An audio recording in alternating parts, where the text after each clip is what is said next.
오늘부터는 사랑의 기적이라는 제목으로 설교했던 찰스 스펄전 목사님의 설교를 통해서 이사야 38장 17절의 말씀을 함께 읽고 묵상하겠습니다. 오늘은 이 설교의 첫 번째 요점인 사랑을 받아 은혜 안으로 들어옴이라는 내용을 읽고 묵상하겠습니다. 먼저 본문의 말씀을 읽겠습니다. 주께서 내 영혼을 사랑하사 멸망의 구덩이에서 건지셨나이다. 아멘. 설교 내용을 읽겠습니다. 이 아침에 하나님의 영이 여러분을 사랑하사 여러분으로 하여금 구주의 사랑을 느끼게 해주시기를 빕니다. 자, 우리는 시초에 사랑을 받아 은혜 안으로 들어왔습니다. 우리를 회심하게 만든 것이 무엇이었을까요? 우리는 그것이 성령의 능력이었다는 것을 압니다. 하지만 지금 우리는 그것에 대해 말하지 않을 것입니다. 우리의 질문은 어떤 방편을 성령이 사용하셨는가 하는 것입니다. 그 대답은 대부분의 경우에는 분명히 그러했고, 저는 또한 여러분의 경우에도 어느 정도는 마찬가지임을 의심하지 않습니다.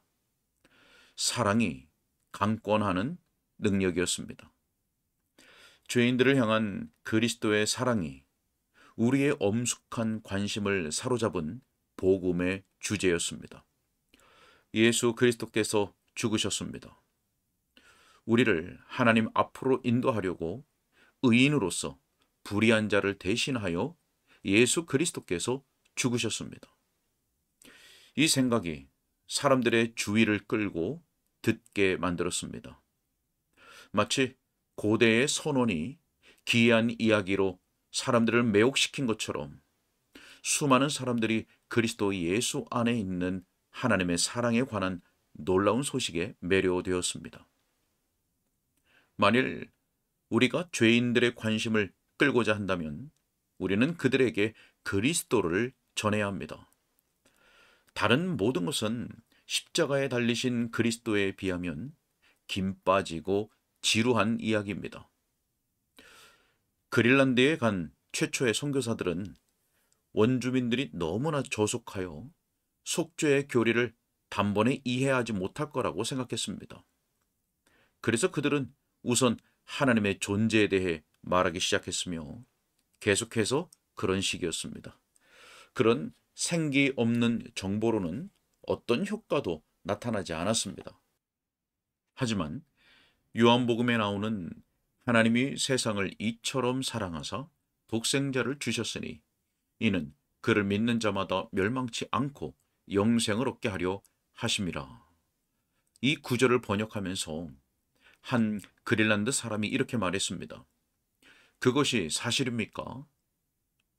선교사가 그렇다고 화가 나자 그 원주민이 말했습니다. 그렇다면 왜 당신은 먼저 그것을 우리에게 말해주지 않았습니까? 그것이야말로 진정 좋은 소식입니다. 자, 하나님이 존재하시는 것은 하늘이 말하고 있습니다. 하나님이 불의와 죄를 벌하시리라는 것은 양심이 확인해 줍니다. 눈에 보이는 피조 세계와 인간 내면의 의식이 하나님이 계심과 그분이 정의로우심을 충분히 선언합니다. 하지만 하나님이 그리스도 안에서 인간들을 자기와 화목하게 하시고 그들의 범죄를 그들의 탓으로 돌리지 않으신다는 것. 자, 이것은 전혀 새로운 것이며 결코 인간의 지혜로서 설명된 적이 없는 것입니다. 그러므로 죄인들의 주의를 끌고자 한다면 반드시 그 소식, 그 복된 소식, 구속의 사랑을 전해야 합니다. 우리 중 많은 이들도 마찬가지였습니다. 우리는 무관심했을 때에 사랑을 받았고 사랑으로 인해 관심을 가지고 듣게 되었습니다. 사랑이 우리로 하여금 그 달콤한 이야기에 귀를 기울이게 했습니다. 자, 우리가 관심을 가지고 말씀을 듣긴 했지만 그럼에도 말씀대로 행하는 자가 되려고 하는 열망은 적었습니다.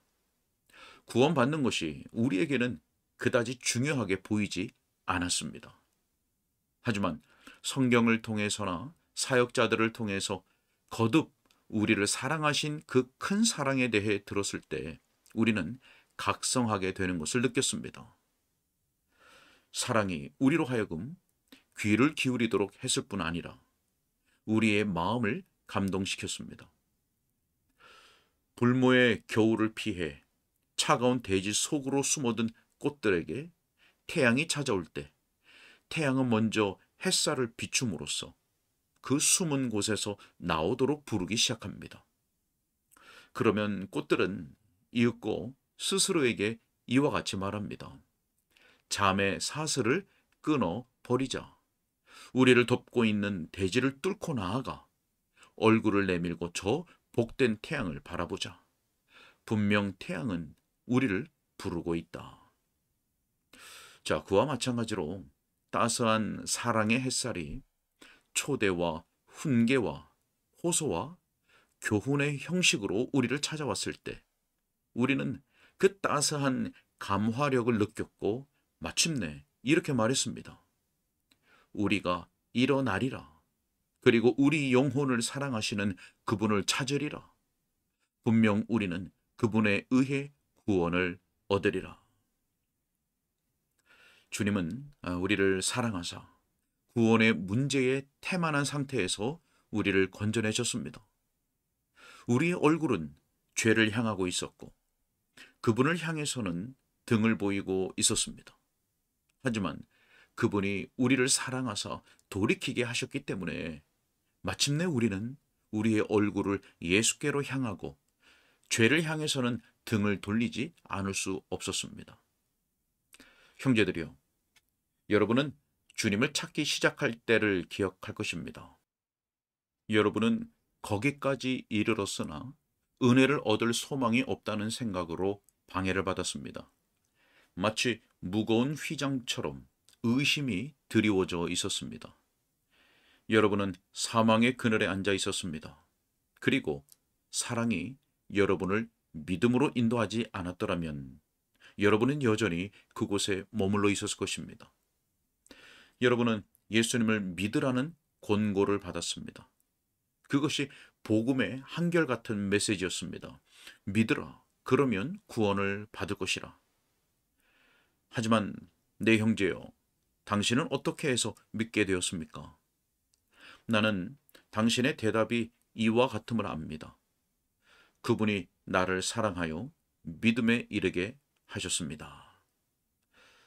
자, 제 자신에 대해 말하자면 저는 사랑의 주께서 고통 중에 피를 흘리며 나무에 달리신 것을 보았습니다. 그것은 비참한 죄인들을 향한 사랑이었고 그분을 미워한 자들을 향한 사랑이었으며 그분을 죽인 자들을 향한 사랑이었고 그분을 피 흘리게 했던 자들을 향한 사랑이었습니다. 나의 형제들이여, 그곳에 달려 무가치한 인간들을 위하여 범죄자처럼 죽으신 그분이 하나님이신 것을 이해하게 되었을 때 어찌된 영문인지 벼랑간 저는 믿지 않을 수 없다고 느꼈습니다. 사랑이 나를 강권하여 믿게 만들었습니다. 구주께서 죽으시는 모습을 보고서 그 구주의 죽음의 사랑이 진정으로 이해된다면 불신앙은 정녕 불가능합니다. 그분은 하늘의 주이시며 창조된 모든 것 중에서 하나도 그가 없이는 된 것이 없습니다. 그런 그분이 자기를 낮추어 하나님과 사람에게 종이 되셨으며 더 나아가 경건치 못한 자들을 대신하여 자기 목숨을 내어주셨습니다. 이 모든 것이 사랑의 발로였습니다. 이 얼마나 놀라운 기적입니까? 그런 사랑을 접하고서 어찌 믿지 않을 수 있겠습니까? 구주여, 우리는 당신을 믿을 수밖에 없습니다. 그럴 수밖에 없습니다.